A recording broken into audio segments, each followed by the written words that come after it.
Ever wonder what it takes to live a life creatively? So do we. That's why we're here, to find out what clever people do to be successful in the arts. I'm Cecily Korst, and this is the Trailer Talks.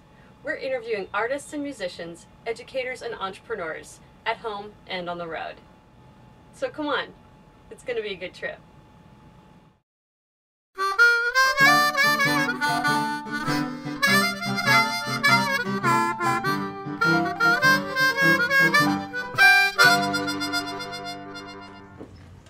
Hey, welcome to the trailer. Come on in.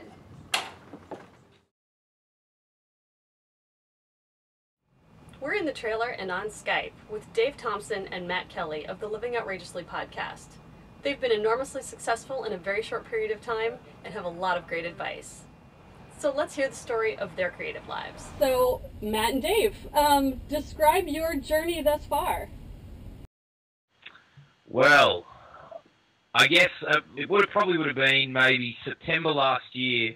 Kelly and I looked at each other and we're like, dude, we should start a podcast. And Kelly said, but man, you don't have a microphone. All right, I'll order a microphone. We got one. Finally, that happened in November.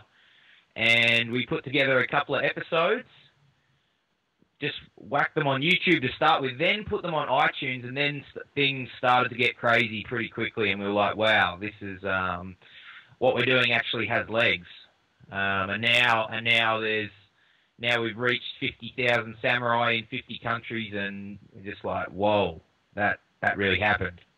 Yeah, it was a pretty exciting process, just going from that start of, I remember we were sitting just in a coffee shop and we live in a relatively regional area of Brisbane, Australia, so no one around here knows what a podcast is, no one around here has any idea what we're doing, and we were just sitting there and we're like, man, we just have to do this. This is a cool idea, let's just make it happen. So, yeah, went away, bashed out a few episodes, and it was a pretty amazing experience, straight up. It was amazing, yeah.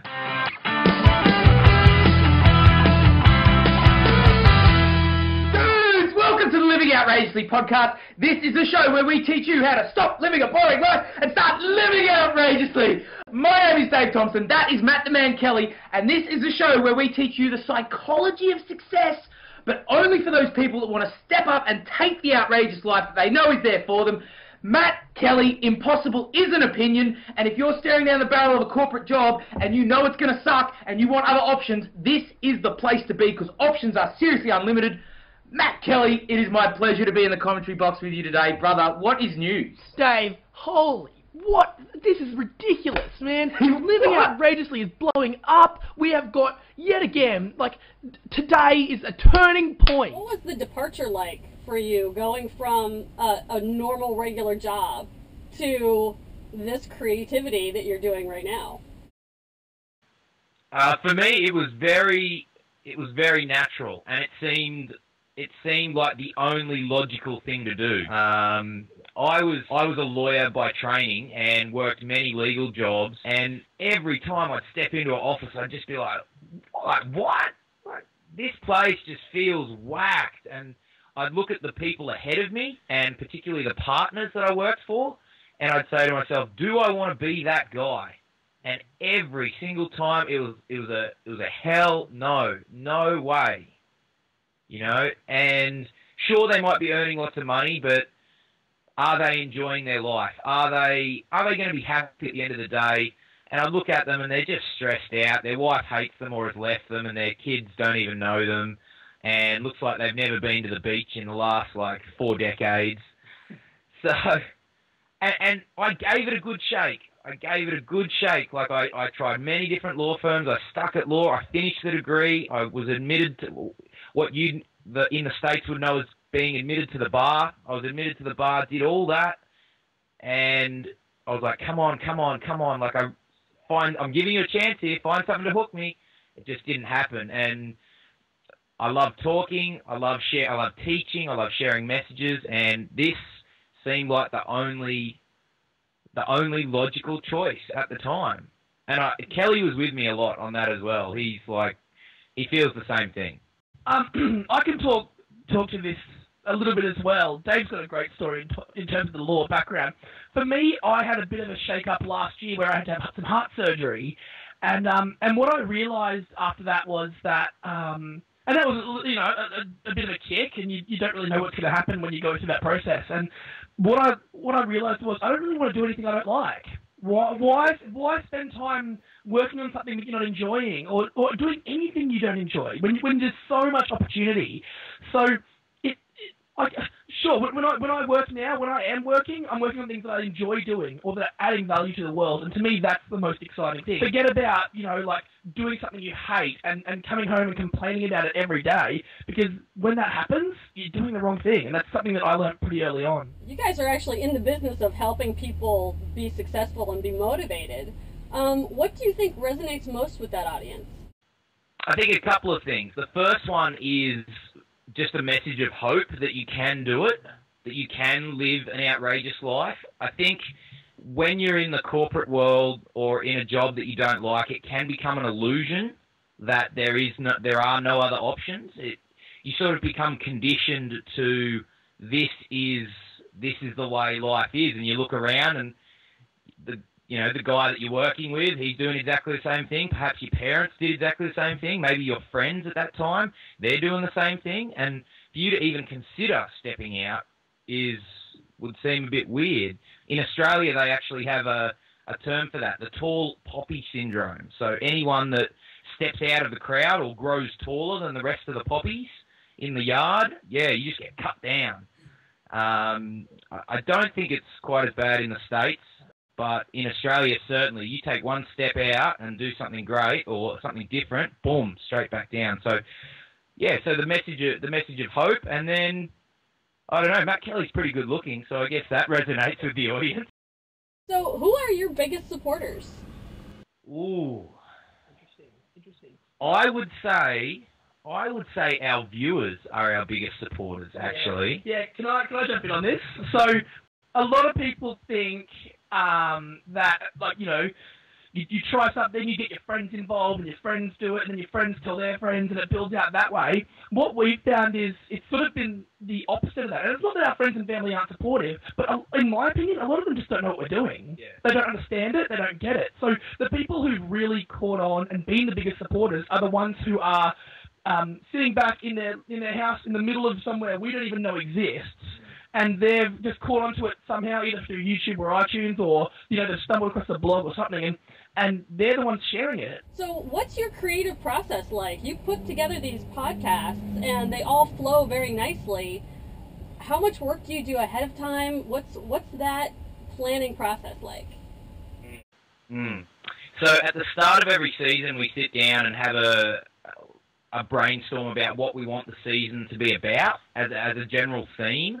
And then we start to brainstorm the specific episodes and try and put them together in a logical flow. So if we talk about, all right, what's your ideal day?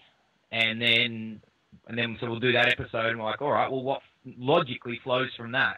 All right, how much is my ideal day going to cost me? And then you work that out, and then it's like, all right, well, what's going to, we keep asking the question, what's the sloth going to throw at me now? So because living outrageously is all about high achievement. All our viewers are really ambitious. They go after what they want. So you hit a level, and then the sloth is going to hit you. And then, all right, let's go to the next level. What information do I need at the next level? That's a question that we're asking ourselves. In terms of the creative process, Matt Kelly and I are pretty, we've been good at this for a couple of years. We seriously just sit down and go, it's like a ping pong table. It's like, Kelly, what about this? And he's like, boom, boom. And sometimes it's really slow. Sometimes it takes a long time. But then pretty soon it's like, and yeah, that usually within about, I'd say probably before episodes, we probably spend about half an hour to an hour just concreting down the specifics of the topic and the examples we want to throw in. And then it's pretty much showtime. Yeah. We've gotten quite good at the banter between us. That a lot of the viewers have come to us and said it's pretty funny and they enjoy. So that's been actually very good, because it means that we can spend more time focusing on the core content and less on scripting out a whole episode. We certainly don't script out an episode, because Dave knows a lot about this content already. already. Like, we could literally start the camera now and probably film the next whole season in the next 2 days. Like, it's as far as us knowing the content, we're there, and we get along really well. I think that comes through in the camera, in the shot. It's quite a simple conversation for us to have. So we just go back and forth, and it's a lot of fun. Sounds like a really easy process. What's the hardest thing you've had to do? The hardest thing, interesting. It can be challenging at times to get a decent internet connection. Like, I've just moved house down to the Gold Coast this week, and you got to unleash a bit of samurai to even get them to lock you down for a date that they'll connect the internet. So, and Matt Kelly, he knew that as well from when he moved house just a little while back. Yeah, Australia's a little bit old school when it comes to getting speed on the old interwebs. Yeah. That's pretty challenging. Not many people realise that's something that is absolutely key to the success of this show, because if you've got a bad connection, people they'll be okay if the video's bad. If they can still hear you, it's cool, like, it doesn't matter if there's a bit of stutter. But the minute the audio starts stuttering as well, it doesn't work. It just, you get disengaged immediately, you're distracted, you're just watching this flicker on the screen, it doesn't work. So we've actually, there's a lot of importance right on good internet, right to the point where when I was in the States earlier this year, I picked hotels based on the reviews of their internet access. That's how seriously we've taken it. Thanks for getting up so early for me, guys. This is really, really great. No, all good, Bethany, all good. It's actually a beautiful day here in Queensland. It's a little chilly. I've only brought out my bomber jacket for the second time this year, but it's all good. It's all good. Yeah, no, it's definitely happy to be here and happy to talk to someone that we've gotten to know through the podcast, because that's one of the cool things about this is the like-minded people that you meet. So that's been so fun. Such a big episode and more coming your way. This is going to be a massive freaking year for the LOP and for everyone out there. If you want to live outrageously, jump on the bandwagon now. Tell all your friends. iTunes reviews 5-star. We will love you very much. Matt Kelly will fly to your house. There's one thing left to say. On your credit card. Anyway, there's one thing left to say, Dave. There's one thing left to say. That is, if you want a boring life, go sit in a cubicle. My name's Dave Thompson. That was Matt Kelly. We will catch you on the other side. Peace out, everyone. Woo!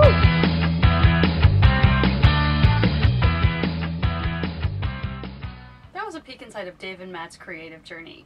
We'll have more of their story on the next edition of the Trailer Talks. In the meantime, you can check out more about Dave and Matt and the Living Outrageously podcast on iTunes, YouTube, Facebook, and at their website, livingoutrageously.com. Check out those sites and join us for our next road trip when the Trailer Talks. I'm Cecily Korst. See you next time.